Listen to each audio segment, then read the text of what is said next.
வணக்கங்க. எல்லோரும் எப்படி இருக்கிறீங்க? நான் நல்லா இருக்கிறேன். இன்றைக்கி நம்ம என்ன பார்க்க போகிறோன்னா பூசணிக்காய் அல்வா. அதை எப்படி செய்கிறதுன்னு பார்க்குறதுக்கு முன்னாடி தேவையான பொருட்கள் என்னென்னு பார்த்துடலாம். ஒரு 1/2 கிலோ பூசணிக்காய் எடுத்து வச்சுருக்கிறேன். நல்லா தோலை சீவிட்டு பொடியை கட் பண்ணி வச்சுருக்கிறேன்.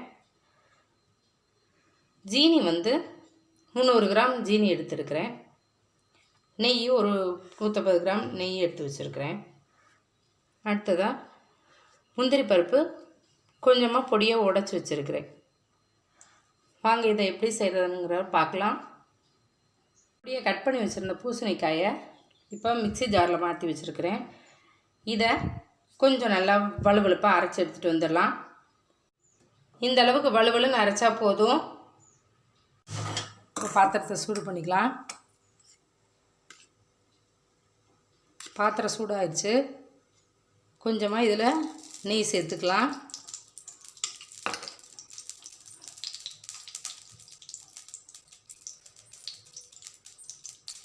நெய் சூடாகிடுச்சு. இப்போ நம்ம அரைச்சி வச்ச இந்த பூசணிக்காயை சேர்த்துக்கலாம். இதில்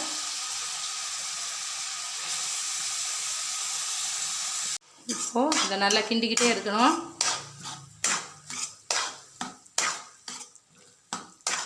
இப்போ நம்ம மிக்ஸி ஜாரில் அரைச்சி எடுத்துகிட்டு வந்தோம்ல, அந்த மிக்ஸி ஜாரை மட்டும் லைட்டாக கொஞ்சமாக தண்ணி விட்டு கழுவி ஊற்றிக்கலாம்.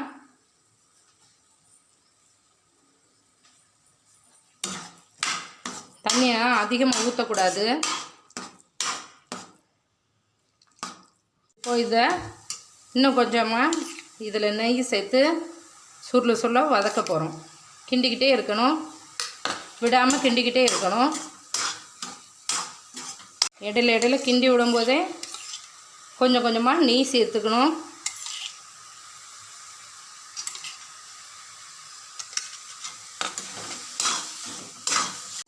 கடைசியாக மிச்சம் இருக்கிற நெய்யையும் ஊற்றி கிண்டிடலாம்.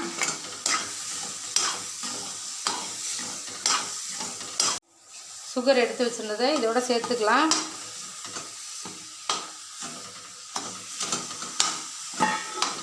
இப்போது இதை நல்லா கிண்டிக்கிட்டே இருக்கணும்.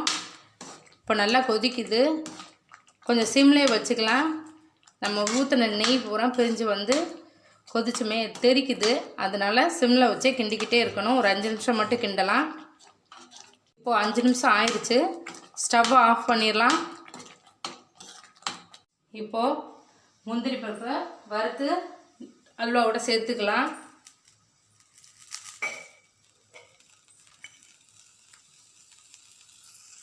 இப்போது வறுக்கிறதுக்கு தேவையான அளவு நெய் கொஞ்சமாக ஊற்றிக்கலாம்.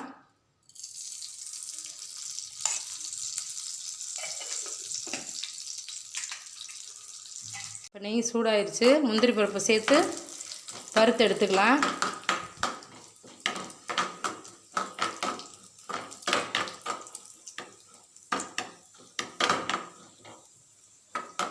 இப்போ வறுத்தாச்சு. இதை அதோடு சேர்த்துக்கலாம்.